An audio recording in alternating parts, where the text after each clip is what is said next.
What's up, everybody? Welcome to the cutting board here for another review.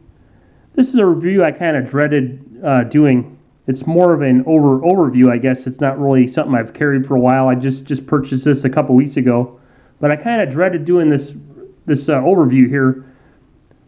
But a couple years ago when I started doing YouTube videos, I wanted to be honest with everybody. I didn't want to sell out, and I feel like it's my duty to give everybody an honest opinion on products and quality and stuff.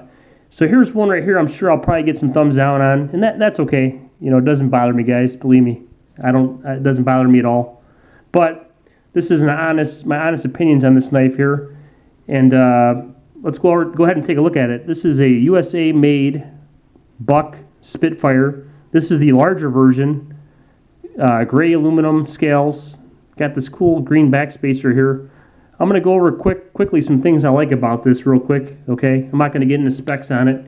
You can see it's a decent size EDC knife. It's probably about 3 ounces or so. That's kind of where it shines. This is a very light knife.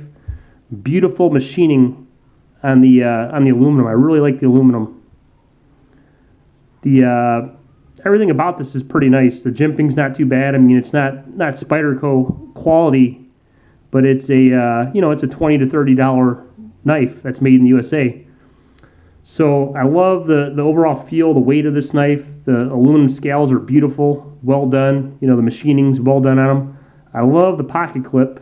It's a cool design. I like the clip on it. The hardware and everything looks very nice on it. So overall, to me, it's a visually appealing knife. I like it a lot. Now let's go over the bad stuff here, and this is kind of, to me, it's a big disappointment. Okay. Over the years, I got a buck 110 here. Bucks always shine, in my opinion, with their classic knives. This is probably my third one. I've gutted numerous deers with the buck 110. It's just a great design. I mean, it's been around for years. No one can argue that. But bucks always shine, with their classic models. And in my opinion, they've always lacked something in the modern, in the tactical world or the modern department, the EDC. Their designs just kind of aren't, in my opinion, as good as other makers, But besides the point, I've had a lot of quality control issues with buck over the years, so I tend to not purchase them anymore myself for that reason. I've never taken advantage of their customer service. I've heard a lot of good things about them. But let's go over some quality issues real quick with this knife here and some concerns that I had. It's a great value knife. It's $30 or under. You can get this on Amazon. But let's go over some concerns that I had. Okay, when I purchased this knife, I noticed a lot of quality issues, and one was a very sluggish. The lock on this is very sluggish. It hangs up a lot, and the pivot's loose. Another thing that arises as I started to carry this knife here is I found this screw right here loose.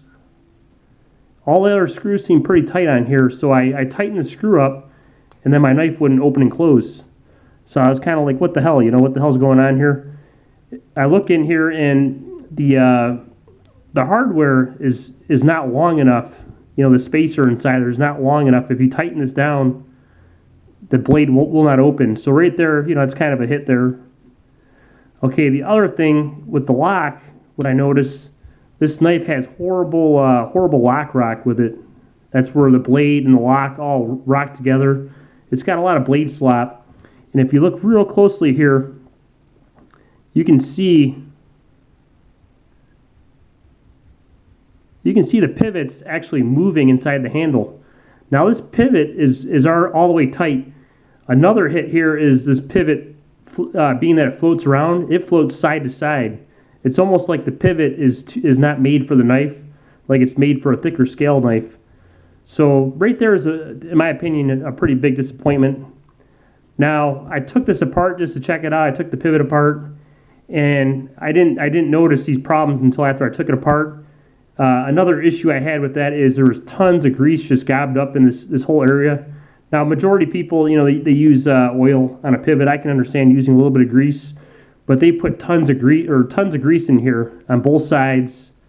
Not even where the pivot is. And in my opinion, they did that to cover up a quality control issue. And that's this pivot flopping all around here. They did that to quiet that down. I'm not an investigator or whatever, but that's the way I take it. There's no reason for all that grease to be in there. They were covering up a quality control issue.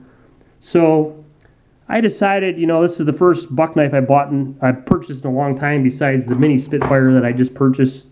I decided to email Buck on some issues that I had, with this knife here and their company in general over the years. And that was a couple weeks ago. I emailed Buck just my concerns with their quality on this knife and their company in general. And a day went by, 2 days went by, 3 days went by, no response at all to my email. After about 5 days or so, I sent them another email, a second email, and no response. And we're a little over 2 weeks now on this knife. In my opinion, that's just uncalled for. I went on Amazon. I started reading some posts on there, and I started seeing the same thing. I started seeing people reaching out to Buck trying to get a hold of them, and them not responding to emails. And in my opinion, that's a huge negative. I mean, this is a company that's been around for years. They've built their company on quality, and now their quality just isn't there. I mean, their Chinese knives, in my opinion, are better quality than American knives. And I really want to like the company still, being I kind of grew up. One of my first knives was that Buck 110, but it's just not there. And you probably won't see me, with any kind of buck knife anytime too soon myself. It just put a real sour taste in my mouth, and I'm not going to even try to. I'm not going to even try to call them or get in touch with them. You know what I'm saying? I'm just pretty much done with them. There's some other designs I would like to try, like the Buck Marksman.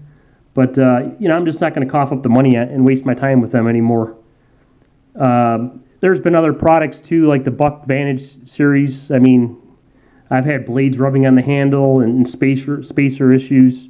And, years later, 5 years, you take a gamble and buy another one and does the same thing. I mean, it's just, to me, it's not the company that it used to be. And you just won't see me buying their products anytime too soon. But there you go, guys. That's my quick overview on this knife here. Overall, beautiful knife. Like I said, I really wanted to like it. The quality's not there, and in my opinion, the company's just not what they used to be. So they won't be getting any money from me anytime soon. Thank you guys so much for watching. I appreciate it, and stay tuned for the next one. Michigan Edge, out.